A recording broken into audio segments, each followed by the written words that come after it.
Hello, my name is Camille Williams and I'm the editor-in-chief of online content for Blackboard magazine in the year 2020. I done made this video to help editors and writers through this quarter. This guide is nowhere near exhaustive, but I want to give both editors and writers the opportunity to set expectations for each other so that we can all be the best writers and editors for making this magazine. Editors, your goal is to bring out the best in your writer, but you're also only as good as your writer. Basically, you're a coach and the writer is your football team and you have to help them along and teach them things. Writers, you are trying to make an excellent story, so identify and clarify the angles, themes, and messages you want to get across. Be confident and do your best writing and reporting, but seek help and take feedback. That's what's necessary for this process to work. You want to develop an attention to detail and good research and sourcing, because you want to make sure that everything you put out is accurate. So be careful, be reflective. Also look forward to growing a lot. Editors, your goal is to also let the writer's voice shine. But editing is really really and very multi-layer, and you know what? Let's just get into the tips of the video. If you've been in the editing game for a minute, you know you have to think big picture, but also very little picture. You gotta critically think about what else needs to be added, where are the missing pieces, where are the jumps in logic from sentence to sentence, paragraph to paragraph, or in the whole story. Even before you get a first draft, you have to try and envision structure and purpose. Looking at examples will really help you be creative about making compelling stories. It's lead time, which is the opening of your story. The lead has to be really strong and good and interesting. It's really worth workshopping and taking a lot of time on it. Usually in magazine writing, leads are anecdotal, they're very detailed, they really set a scene. You zoom in and then you zoom right back out. It doesn't necessarily have to be one sentence because it takes you right to the nut graph. What's a nut graph? Good question. The nut graph connects the lead to the rest of the story. It explains the lead, justifies why the story is important to readers, and it builds in material that helps readers understand why it's urgent and why it's important. I think the nut graph is just as powerful as the lead because you can summarize very powerfully what the story is about to be about and keep them readers reading. Editors, while you're checking for things like the flow, the transitions, the background information, the quotes, the characters, the chronology, it's also helpful to read it like you're just some random reader. What else do you want to know? What questions do you have? Are you confused anywhere? Do you like the tone? Speaking of the tone should be conversational. And the audience, well, think of it like you're writing to one person or even yourself. That might help your point get across clearer.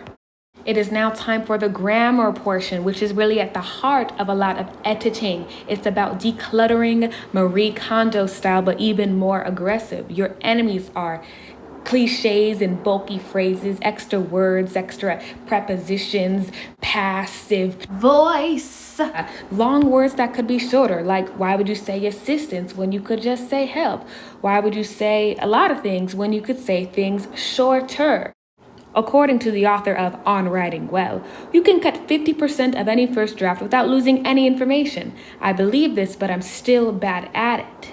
That said, it's important for both writers and editors to understand that making these huge cuts does not necessarily have to interfere with the writer's voice. In fact, it makes things stronger and clearer because grammar is secure. The best pro tip is to read everything aloud when you're editing. I like to read to someone. Another tip I've heard is to read sentences in backwards order if you're really sick of reading it. Speaking of which, editors, please try to look at drafts with fresh eyes. You have to look for so many things that it's important to do multiple read-throughs or slow read. Editors, please use the sandwich method of feedback where you compliment, you criticize, then you soften the blow.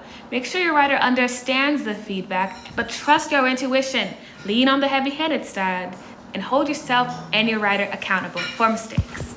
Editors, spend ample time on the Google, on English teacher threads, and Grammarly on thesource.com, researching how punctuation and different parts of speech work the best, because this is the stuff that really help emphasize the writer's voice, no matter how much you've cut from the article. Editors, it's so important to have internalized grammar rules so you can be able to explain them super in depth and to your writers if necessary. You should know the difference between a dependent clause and independent clause and why that determines when you should use a comma or a semicolon or a colon.